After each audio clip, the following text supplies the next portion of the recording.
السلام علیکم دوستو، کیسے ہیں آپ سب؟ میں زبینہ فیاض ایک بار پھر آپ کے ساتھ میں شروع کر رہی ہوں ٹھہرے پانی بائی محمد فیاض ماہی پارٹ 12۔ سجل سمجھ گیا کہ پولیس ان کو پکڑ کر لے گئی تھی اور اب یہ نہ جانے کب سے سجل کا پیچھا کر رہے تھے۔ ریوالور کا دستہ اس کی کن پٹی پر پڑا اور اس کی آنکھوں کے سامنے تارے سے ناچنے لگے، اور پھر اس کو ہوش ہی نہ رہا کہ وہ کہاں ہے۔ اس کے شعور میں آخری بات یہی تھی کہ یہ اس کی جیب سے رقم نکال کر گاڑی چھینیں گے اور اس کو کسی سنسان جگہ پر پھینک دیں گے۔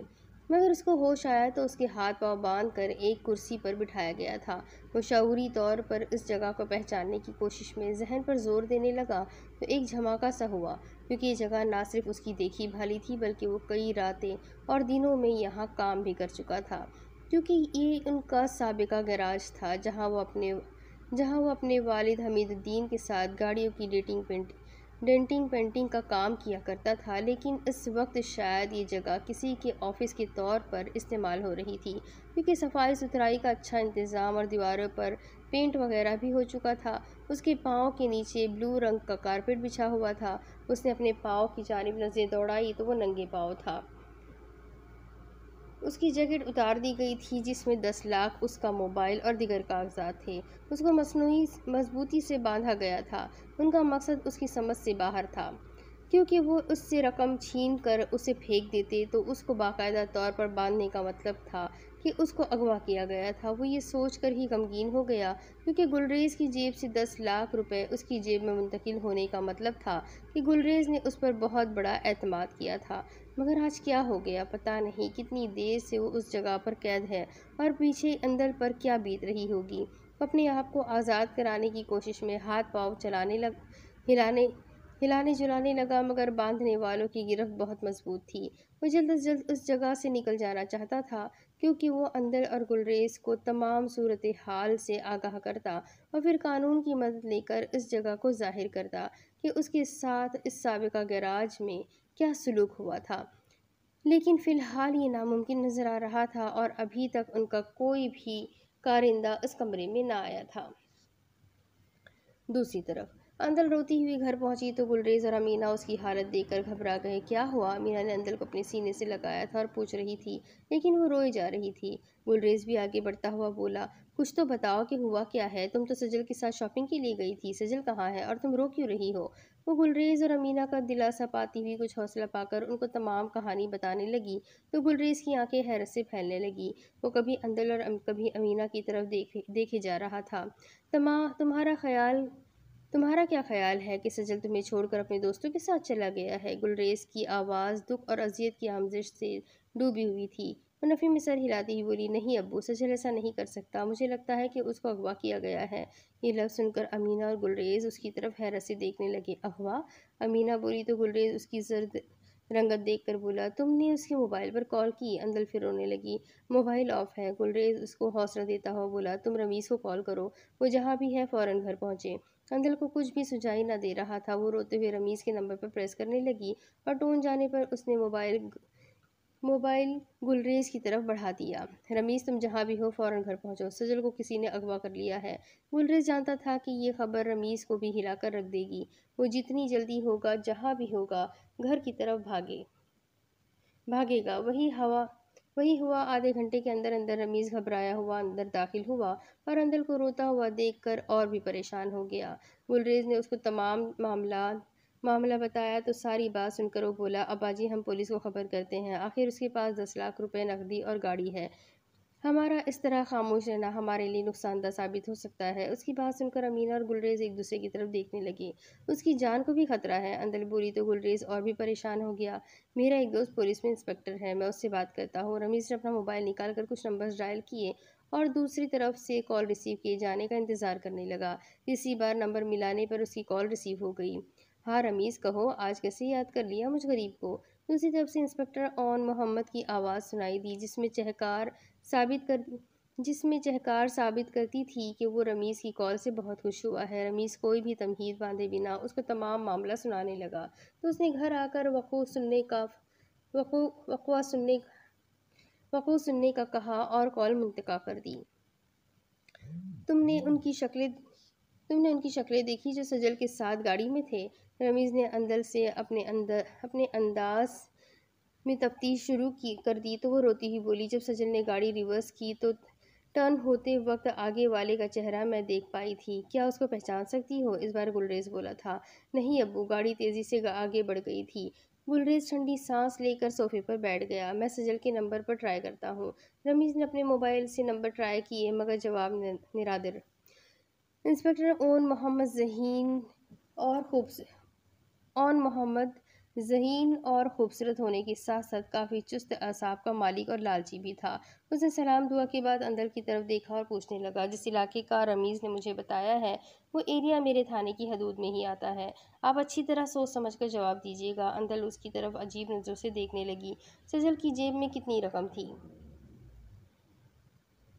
10 لاکھ کیش۔ اون محمد چونک کر رمیز کی طرف مڑا تو رمیز نے تائیدی انداز میں سر ہلا دیا اور بولا، دراصل اندر اور سجل کی شادی ہونے والی ہے اور ابا جی نے یہ رقم سجل کو دی تھی کہ وہ شاپنگ اپنی مرضی سے کر لے۔ آپ گاڑی سے پہلے کیوں اتر گئی تھی؟ اون محمد کا یہ سوال خاصی اہمیت کا حامل تھا۔ سجل نے کہا کہ میں رقم کو اس طرح سیٹل کر لوں کہ جویلرز کے سامنے تمام رقم پاکٹ سے نہ نکالنی پڑے۔ اندر کی آنکھیں رو رو کر سوج گئی تھی۔ اون محمد اس کی آنکھوں میں جھانکتا ہوا بولا، آپ کیسے کہہ سکتی ہے کہ سجل کو اغوا کیا گیا ہے؟ گلریز اور رمیز اس سوال پر چونک گئے اور اندر کی طرف دیکھنے لگے۔ جب گاڑی میرے پاس سے گزری تو اگلی سیٹ پر بیٹھے ہوئے شخص کے چہرے کے تاثرات اور سجل کا گھبرایا ہوا چہرہ اس بات کی علامت تھی کہ اس کے ساتھ کچھ غلط ہو رہا ہے۔ اور محمد واپس گلریز کی طرف مڑا اور بولا، کیا اغوا کاروں نے آپ سے کوئی رابطہ کیا ہے؟ ابھی تک نہیں۔ یہ وقوع کب ہوا؟ وہ دوبارہ اندر سے مخاطب ہوا۔ تقریباً 2 بجے دوپہر۔ اندر نے تسلی بخش جواب دیے تھے یا نہیں۔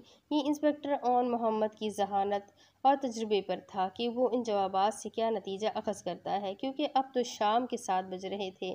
5 گھنٹے ہو گئے تھے اس واردات کو اور ابھی تک اغوا کاروں نے پیچھے گھر والوں سے کوئی رابطہ نہ کیا تھا۔ اس کا مطلب تھا کہ معاملہ گڑبڑ ہے اور دال میں ضرور کچھ کالا ہے۔ وہ ٹھنڈی سانس بھرتا ہوا اٹھا اور بولا، انکل پلیز۔ رمیز میرا دوست ہے۔ یہ معاملہ اس کا بھی اتنا ہی ہے جتنا اب میرا ہو گیا ہے۔ میں ذاتی دلچسپی لے کر اس معاملے کی تہہ تک پہنچوں گا۔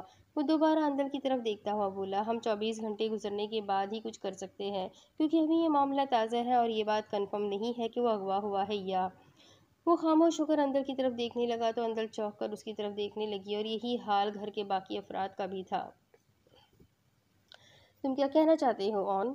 رمیز کو اس کا خاموش رہنا کھٹکنے لگا تو وہ پوچھ بیٹھا، 10 لاکھ روپے اور کم و بیش اتنی ہی مالیت کی گاڑی، اغوا کاروں کا کوئی بھی رابطہ نہ کرنا، اندر کو گاڑی سے پہلے بہانہ بنا کر اتار دینا، اس بات کی طرف اشارہ کرتے ہیں کہ سجل اغوا نہیں ہوا بلکہ گم ہوا ہے۔ اندر تڑپ کر اس کی طرف دیکھنے لگی۔ اس سے پہلے کہ وہ کچھ بولتی گلریز بول پڑا، میں نے سجل کو اپنی گود میں کھلایا ہے۔ اس کے والدین اور ان کی پوری فیملی کو مجھ سے زیادہ کوئی بھی نہیں جانتا۔ انسپکٹر صاحب، آپ کو کوئی غلط فہمی ہوئی ہے یا پھر آپ نے فوراً ہی نتیجہ اخذ کر لیا ہے، جو کہ غلط ہے۔ امینا نے ایک بار پھر رونے والی اندر کو اپنے ساتھ چمٹا لیا۔ ہو سکتا ہے کہ میرا نتیجہ غلط ہے، لیکن صحیح ہونے کی صورت میں آپ کا کیا رد عمل ہوگا، اس پر ضرور غور کیجیے گا۔ وہ رمیز سے ہاتھ ملاتا ہوا باہر نکل گیا، لیکن ان سب کے ذہنوں میں شک کا جو بیج بو گیا تھا، وہ اپنی تقویت کے بل پر پھلنے پھولنے کے لیے ہلکے سے اشارے کا منتظر تھا۔ وہ سبھی ایک دوسرے سے نظریں چرا رہے تھے۔ امی سجل ایسا نہیں کر سکتا، وہ ایسا نہیں ہے۔ اندر نے ان کے چہروں پر چھائی ہوئی پریشانی میں شکوک کی وہ تحریر پڑھ لی تھی جو انسپکٹر اون محمد اپنے محکمے کے سیاہی سے تحریر کر گیا تھا۔ دوسری طرف پوری لندن کی پولیس حرکت میں آ چکی تھی، کیونکہ کسی فلیٹ کو بم دھماکے سے اڑانے کا یہ لندن کی تاریخ کا پہلا واقعہ تھا۔ پیپلز اسٹریٹ کے ایک فلیٹ کو دھماکہ خیز مواد سے اڑا دیا گیا تھا اور اس میں 2 افراد کی ہلاکت کی خبریں پورے برطانیہ کی میڈیا پر موضوع بحث بنی ہوئی تھی۔ اسی خبر نے فیضان علی کو ایک جھٹکے سے جگا دیا تھا۔ اس کے موبائل پر کسی بزنس مین نے دھماکے کے بعد اس کی خیریت دریافت کی تو وہ چونک گیا اور ٹی وی لاؤنج میں آ کر ٹی وی آن کیا تو پیپلز اسٹریٹ کی بلڈنگ کے ایک فلیٹ میں دھماکہ خیز مواد سے اڑنے کے ساتھ ساتھ ارد گرد کے فلیٹس اور کئی عمارتوں کو بھی نقصان پہنچانے والے بم نے 2 ان انسانوں کی جان بھی لے لی تھی جو اس فلیٹ میں موجود تھے۔ وہ 2 انسان کون تھے؟ اس بارے میں ابھی کسی بھی میڈیا نے کچھ بھی نہ بتایا تھا۔ فیضان علی کو شدید حیرت اس وقت ہوئی جب نوازش بھی آنکھیں ملتا ہوا لاؤنج میں پہنچا تو اس نے پوری تفصیل سن کر فیضان علی کی طرف دیکھا اور بولا، یہ فلیٹ وکرم کا تھا ڈیڈ۔ فیضان علی تو اس طرح اچھلا کہ صوفے سے کسی بچھو نے ان کو کاٹ لیا ہو۔ وہ ہاک بن کر نوازش کی طرف دیکھے جا رہا تھا، جس نے کل ہی ان سے کہا تھا کہ وکرم کا کام ہو جائے گا اور وہ گھر سے باہر بھی نہیں جائے گا۔ تو کیا نوازش کے ہاتھ اتنے لمبے ہیں کہ وہ ایک فون کال پر پروگرام جیسے بلیک میلر کا خون اس انداز میں کروا سکتا ہے؟ کیا نوازش بھی جرائم پیشہ افراد کا اعلی کار ہے؟ اس بات نے فیضان علی کو مزید پریشان کر دیا تھا۔ اب یہ کنفرم کرنا ہے کہ وکرم اس حادثے کی نظر ہو گیا ہے یا بھی نہیں۔ نوازش نے ایک اور تیر پھینکا تو فیضان علی کی حیرت اور بڑھ گئی اور اس کی طبیعت میں بے چینی اور بے قراری امڑنے لگی۔ کیسے کنفرم کرو گی؟ وہ ڈرتا ڈرتا بولا تو نوازش سنجیدگی سے بولا بھی ہو جائے گا چند منٹوں میں۔ پتہ نہیں کیا ہونے والا تھا، یا پھر یہ کہ کیسے کنفرم ہونے والا تھا کہ وکرم اس بم دھماکے میں مارا گیا ہے۔ یہ باتیں فیضان علی کی سمجھ سے بالاتر تھی، لیکن ابھی واقعی چند منٹ بعد ہی گزرے تھے کہ سبرینا گھبرائی ہوئی حالت میں ٹی وی لاؤنج میں پہنچی اور اس حادثے کے متعلق دیکھ کر رونے لگی۔ تم نے مار دیا میرے وکرم کو! وہ نوازش کی طرف لپکی اور اس کے منہ پر ناخن مارنے لگی۔ نوازش نے بمشکل اپنے آپ کو بچایا، لیکن سبرینا نے اس کی شرٹ پھاڑ دی۔ فیضان علی اس رد عمل کے لیے تیار نہ تھا۔ شور شرابہ سن کر مہاپارا بھی اپنے کمرے سے نکل آئی۔ اس نے دیکھا کہ نوازش کو سبرینا بری طرح زود و کوب کر رہی ہے اور گالیاں بھی بک رہی ہے، اور فیضان علی اس کو پکڑ کر قابو کرنے کی کوشش کر رہا ہے۔ مہاپارا بھاگنے والے انداز میں سبرینا کی جانب لپکی اور اس کو پکڑ کر نوازش کے جسم سے ہٹایا، جو اپنا چہرہ کشن میں چھپا کر الٹا لیٹ گیا تھا۔ اس کی شرٹ بری طرح پھٹ چکی تھی، جبکہ اس کے گورے بدن پر سبرینا کے ناخنوں کے واضح نشانات بھی تھے، جن سے تھوڑا تھوڑا خون رس رہا تھا۔ اس نے میرے وکرم کو مار دیا ہے! یہ ہجڑا قاتل ہے! قاتل ہے! یہ قاتل ہے! وہ چیخ چیخ کر بول رہی تھی۔ وہ ہذیانی کیفیت کا شکار لگتی تھی، اور اس کا اس طرح بولنا فیضان علی نوازش کے لیے بھی خطرناک ہو سکتا تھا، مگر نوازش دھماکے کے وقت اپنے گھر میں موجود تھا۔ یہ بات ان سب کے لیے تسلی بخش تھی۔ پاگل ہو گئی ہو! ایک زوردار تھپڑ مارنے کے بعد مہاپارا نے سبرینا کو اپنے سامنے کرتے ہوئے کہا، تم وکرم کی محبت میں اندھی ہو گئی ہو۔ تمہیں یہ بھی معلوم نہیں کہ جب دھماکہ ہوا تو نوازش گھر پر تھا، اپنے کمرے میں، اور یہ تمہارا بھائی ہے۔ سبرینا تھپڑ کھا کر سہم گئی تھی، یا پھر یہ سوچنے لگی تھی کہ اگر نوازش اس وقت گھر پر تھا تو وکرم کو کسی اور نے مارا ہوگا، تو پھر کس نے مارا ہوگا وکرم کو؟ یہ بات سوچنے والی اور غور طلب تھی۔ ایک دم سبرینا کے موبائل پر بیل ہوئی تو انجان نمبر سے کال دے کر اس نے کال ریسیو کی۔ سبرینا ڈارلنگ، میں نے وکرم کو مار دیا ہے! وہ دوسری طرف کی آواز سن کر خوفزدہ لہجے میں بولی، کون ہو تم؟ سبرینا نے فیضان علی کی طرف دیکھا تو اس نے اشارہ کیا کہ موبائل اسپیکر آن کر دے۔ سبرینا نے ایسا ہی کیا۔ اس نے میری بہن کو خودکشی کرنے پر مجبور کیا تھا۔ نوازش یہ سن کر حیرت سے اچھل پڑا۔ تمہاری بہن؟ کون؟ میں پریٹی کا بھائی ہوں، مس سبرینا۔ میرا کام مکمل، میں واپس انڈیا جا رہا ہوں۔ روک سکتی ہو تو روک لو۔ دوسری طرف سے کال منقطع ہو گئی تو نوازش حیرت سے سوچنے لگا کہ کیلی سے پہلے ہی کوئی اپنا انتقام لے چکا ہے۔ یہ تو اچھا ہی ہوا کہ کیلی پر بھی الزام نہیں آیا، یا پھر کیلی اور نوازش کا کام آسان ہو گیا۔ پریٹی کا بھائی! نوازش کے حلق سے یہ بات اتر نہ رہی تھی، کیونکہ پریٹی کا تو کوئی بھائی ہی نہ تھا۔ پھر یہ کون تھا جو بہت ہی شائستہ ہندی میں بات کر رہا تھا؟ اس آواز نے نوازش کے دماغ کی چولیں ہلا کر رکھ دی تھی۔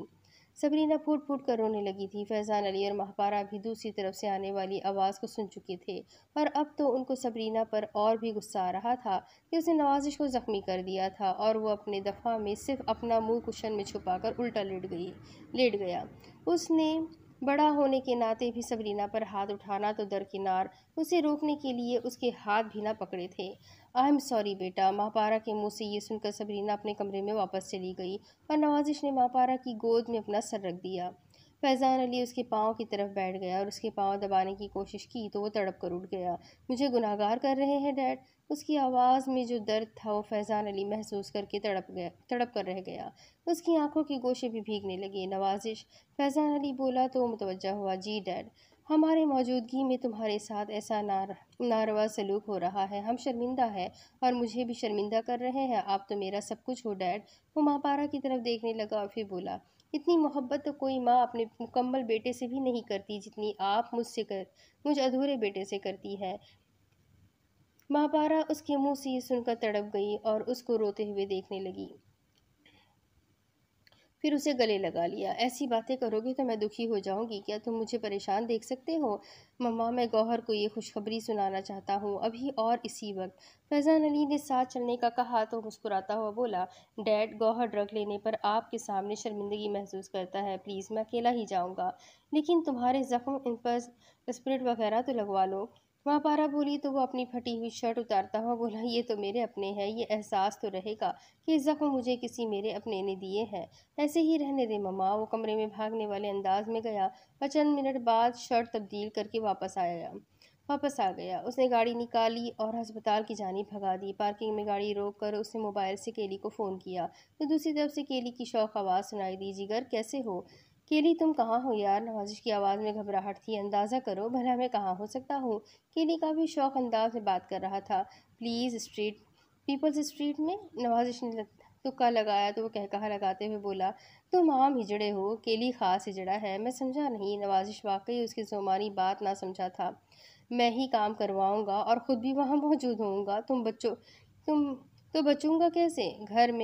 جگر میں گھر سے دور ہوں، ہاں، لیکن ہوں پیپلز اسٹریٹ کے آس پاس، ایک بلڈنگ کی چھت پر جہاں سے دھواں دیکھ رہا ہوں۔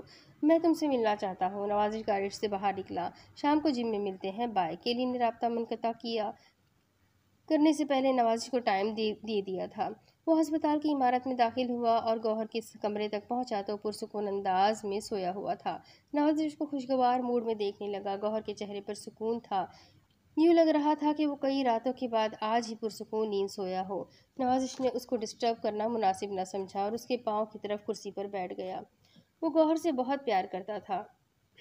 اس نے بچپن میں اپنے حصے کی بہت سی چیزیں گوہر کو دے دی تھی۔ وہ اسے کندھے پر اٹھا کر صبح صبح مارننگ واک کے لیے جایا کرتا تھا۔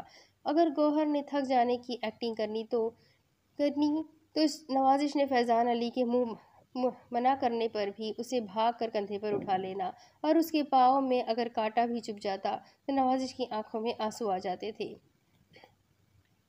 جب گوہر نے سبرینا کا ساتھ دیا تو اسے بہت صدمہ ہوا تھا۔ وہ سمجھ گیا تھا کہ گوہر سبرینا کی زبان بول رہا ہے۔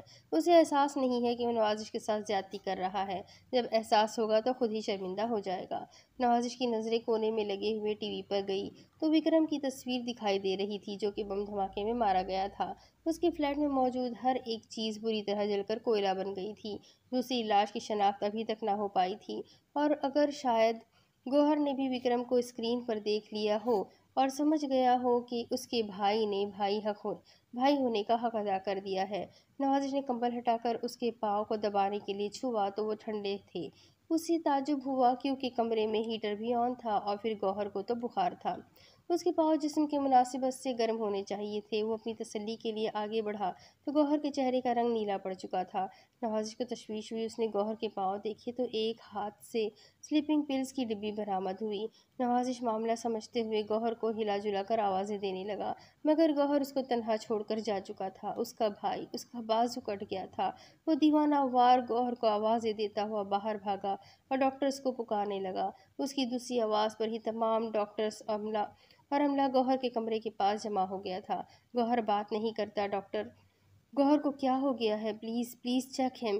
نوازش نے کمرے کے اندر کی جانب اشارہ کیا تو ڈاکٹرز کی دوڑ لگ گئی تھی۔ نوازش کی جان پر بن گئی تھی۔ 15 منٹ تک ڈاکٹرز آپس میں چہمگوئیاں کرتے رہے اور بالآخر نوازش کو بتا دیا گیا کہ گوہر کو ایکسپائر ہوئے 40 منٹ ہو گئے ہیں۔ گوہر مائی بردر، مائی بھائی گوہر، وہ پھوٹ پھوٹ کر رونے لگا تھا۔ ڈاکٹرز اس کو دلاسا دے رہے تھے۔ وہ گوہر کے ہاتھ میں الٹا ہوا، اس کے ہاتھ میں ایک پرچی کو تھاما ہوا دیکھ کر چونک پڑا۔ اس نے پرچی کھول کر پڑھنا شروع کی تو لکھا ہوا تھا،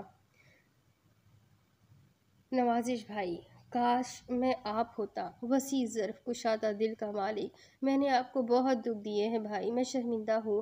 آپ نے میری خاطر جان کی پرواہ نہ کرتے ہوئے جو کام کیا ہے وہ میرے لیے اعزاز ہے کہ میں نوازش کا بھائی ہوں۔ شرمندگی کی بنا پر کبھی بھی آپ کا سامنا نہ کر پاؤں گا۔ I am so sorry. Gauhar